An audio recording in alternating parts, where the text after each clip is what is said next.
Travel along, Catholic pilgrims, as we read letters from the voyages of St. Frances Cabrini as she traveled around the Western Hemisphere sharing the good news of Christ.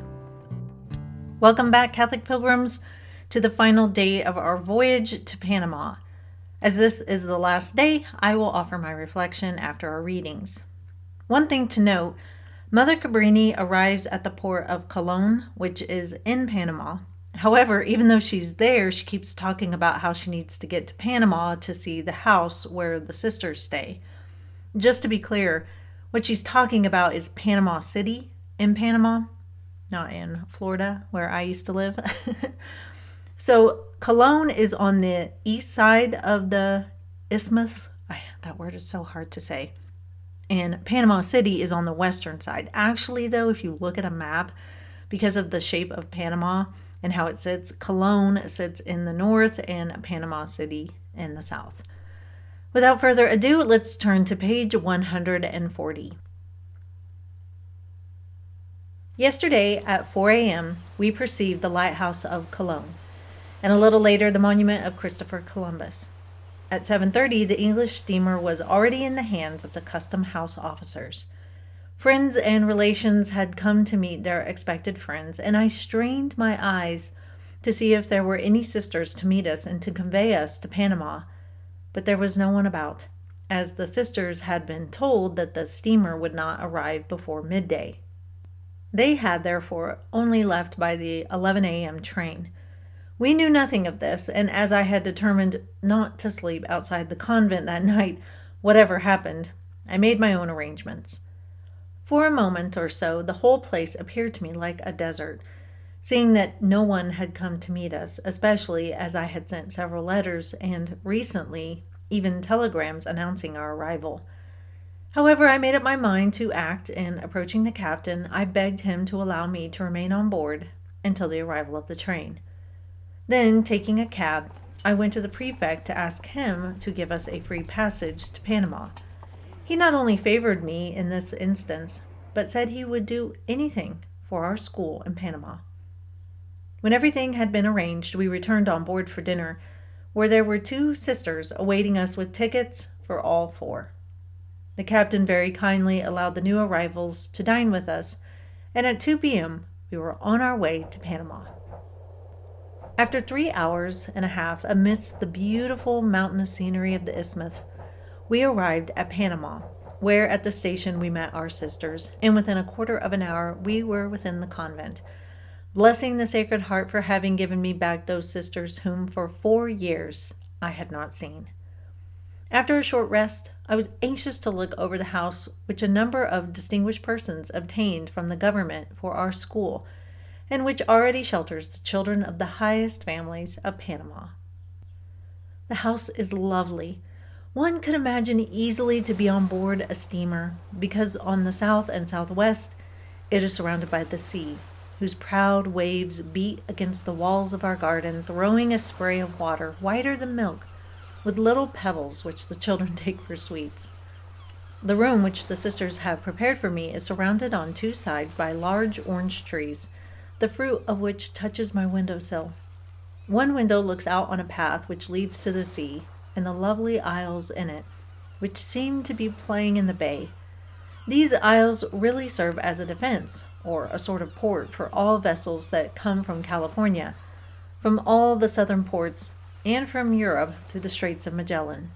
Such a long voyage, however, is only made by ships, and very seldom by the transatlantic steamers. In our garden, we have 6 kinds of palms, bananas, and coffee trees, and various kinds of fruit, the names of which I do not know. Today I wanted to visit His Lordship, the Bishop of the city, but the person who was to obtain the audience for us said that the Bishop would send word himself. This message was hardly delivered when His Lordship arrived so as to greet me first. He is a very distinguished person and inspires great confidence in one. This is a very favorable augury for our new foundation, which seems to have gained already such a good footing. A great number of persons called on me, saying how happy they were that we had come to stay, a favor that they had long desired, but which, for many reasons, they had failed to obtain, especially owing to the expulsion. Yellow fever is prevalent here, but as far as we are concerned, I can attest to the contrary, as the sisters have had no fever whatever during the 9 months. In fact, they are in better health. The heat here is no worse than in Nicaragua. We frequently have very refreshing breezes which strengthen and invigorate us.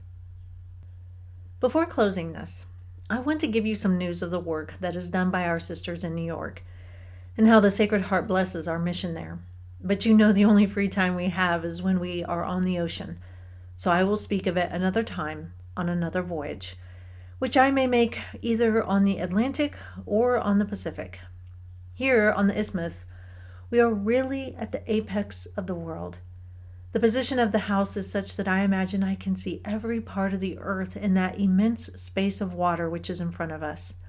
It serves us as an object for meditation, and this is not disturbed by the desire I have of taking the first vessel that sails to the places where the need is the greatest.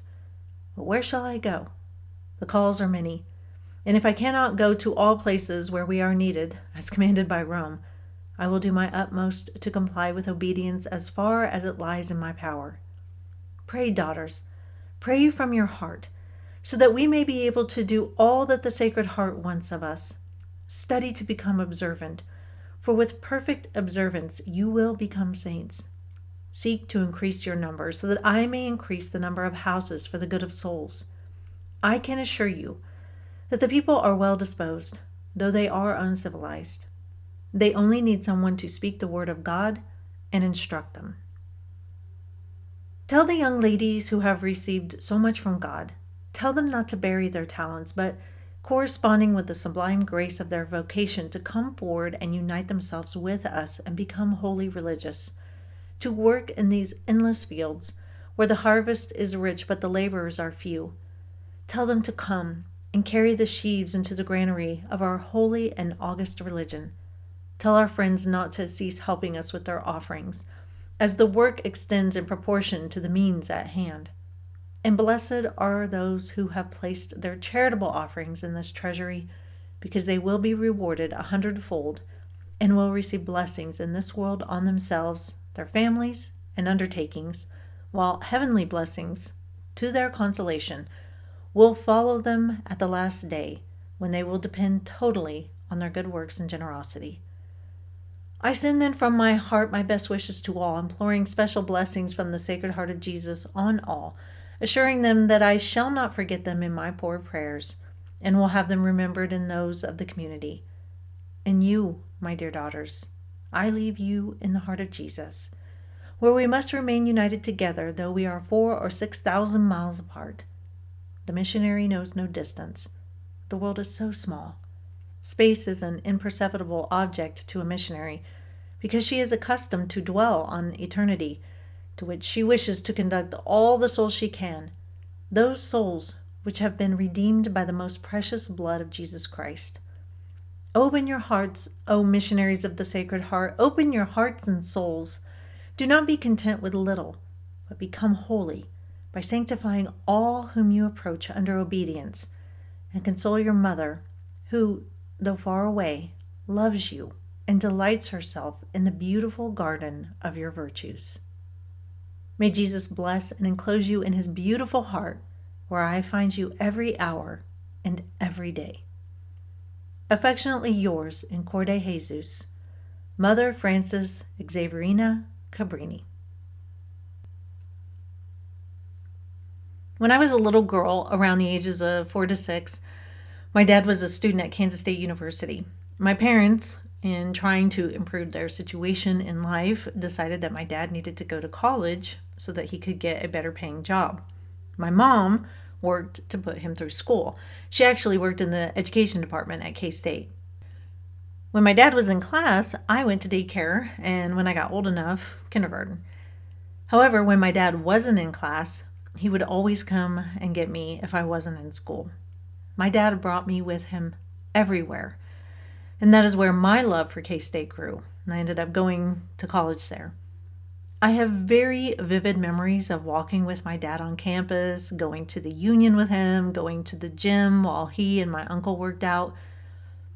My dad would also take me to parks in town, and he would always make up games for me to play and silly songs. For example, there was a park in town called Seco, and my dad made a song that went like this. There was a park that Amy liked, and Seco was its name. Oh, C-I-C-O, C-I-C-O, C-I-C-O, and Seco was its name. Oh. I literally went everywhere with my dad, and I loved it. He always wanted me with him, and I was never a burden to him. It's a big reason why we have a close relationship to this day. One thing my dad was the master of was filling time with games and songs. We only had one car, so when the workday was done, we would drive to pick up my mom on campus. And sometimes we got there early and we had to wait. It was during these times of waiting that my dad would make up games for me to play, or we'd make up songs. He never was impatient waiting on my mom. He just used the opportunity to grow closer to me. With all my children, I have done the same thing. At doctors' offices, while we wait, I make up games. We have funny songs that we've made up together. Something I learned from my dad was to enjoy the in-between times and to seize them. And too often we are impatient and just want to move from one thing to the next.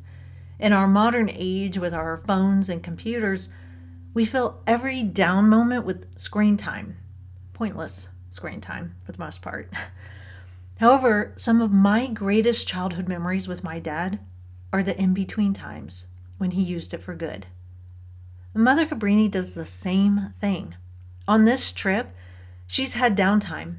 And really on every trip, she has downtime because she's sailing around on the ocean, and that just affords a lot of downtime. Waiting to get on trains or the next boat causes a lot of downtime. Sitting in another country, like she has in this voyage, waiting to get to her final destination, Mother Cabrini has downtime. Yet she uses it to her advantage. She writes, she prays, she contemplates, she goes to Mass, she meets people, she makes visits. She uses the time to build connections. There is value in the downtime, and I think too often we miss great opportunities. However, we know as Christians that our time here on earth is limited, and we are to make the most of every day. And that doesn't mean that we need to run around with a full plate all the time and just be busy, busy, busy. As we see in this voyage here with Mother Cabrini, sometimes that can't be done. But what do we do with the downtime? Do we waste it, or do we use it for some good? And really simple goods, like my dad did and Mother Cabrini did. I think that it's really something to think about. So the next time you have downtime, see how you fill that time.